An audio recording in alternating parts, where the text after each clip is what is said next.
ඉතින් අයිබෝන් කියලා පිළිගන්න ෆුඩ් ට්‍රැවල් අපේ YouTube channel එකට සහ page එකට සහ TikTok එකේ ඉන්න යාළුවන්ගෝ. ඉතින් අද අපි අරන් ගලා තියෙනවා rice and curry එකක්. මේ පත rice and curry එකක්. ඉතින් K&K hotel එකෙන් තමයි අපි මේක ගත්තේ. මිනවගොඩ දිවුලපිටි පාරේ තියෙන එකෙන්. ගල්කන්ද හන්දියට මෙහා තියෙන එකෙන්. ඉතින් මේක රුපියල් 450යි උනේ. rice and curry fish එකක්. ඉතින් chicken එකත් මේ ගානම තමයි මම හිතන්නේ තියෙන්නේ. ඉතින් හොඳ portion එකක් තියෙනවා කියලා හිතනවා. ඉතින් අපි කාලා බලමු මේක කොහොමද කියලා. ඔයගොල්ලන්ටත් රස බලන්න පුළුවන් අනිවාර්යෙන්ම. මම හිතනවා කෑම එක පේනවා ඇති කියලා.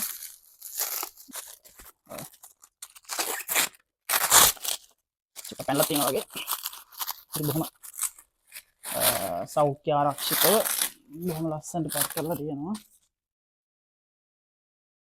අපි ඇරලා බලමු කොහොමද කියලා.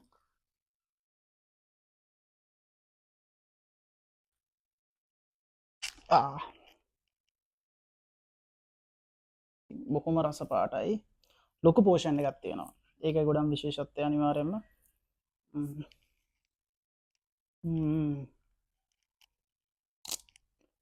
නියමයි. ගෝ වගේ එකක් තියෙනවා. ෆිෂ් එකක් උඩ මාළු තියෙනවා. පරිප්පු තියෙනවා. තමයි ගියා. ගමේ ගෙදර කනවා වගේ කැම වෙලක් තියෙනවා. බොහොම රසයි. අතන රහයි. අපි ගමු. සාමාන්‍යයෙන් මම රෙකමන්ඩ් කරන්නේ දෙන්නෙත් මේ කැම එක සාමාන්‍ය ඇති කියලා. මාළු නම් නියමයි. ඇති.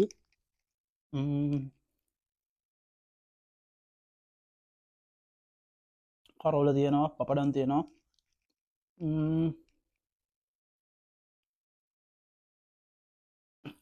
පරිප්පුුණොත් අර ගෙදර විදිහට මාරම ලස්සන්ට රසට තියෙනවා. සබස්ක්‍රයිබ් පාරක් දාන්න. මොකද මේ වගේ සුපිරි රස බර වීඩියෝස් ගොඩක් ගේනවා. ඉතින් මිනුවන්ගොඩ කට්ටිය ටිකක් විශේෂයි. මොකද මිනුවන්ගොඩ තියෙනවා තමයි ගොඩක්. මිනුවන්ගොඩ මේ අවට ඒවත් ගොඩක් දානවා. ඉතින් ඇත්තටම රස පෝෂන් එකක්.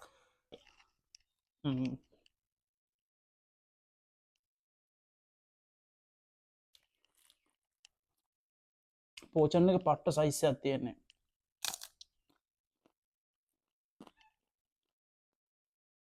සාමාන්‍යයෙන් දෙන්නට හොඳටම ඇති.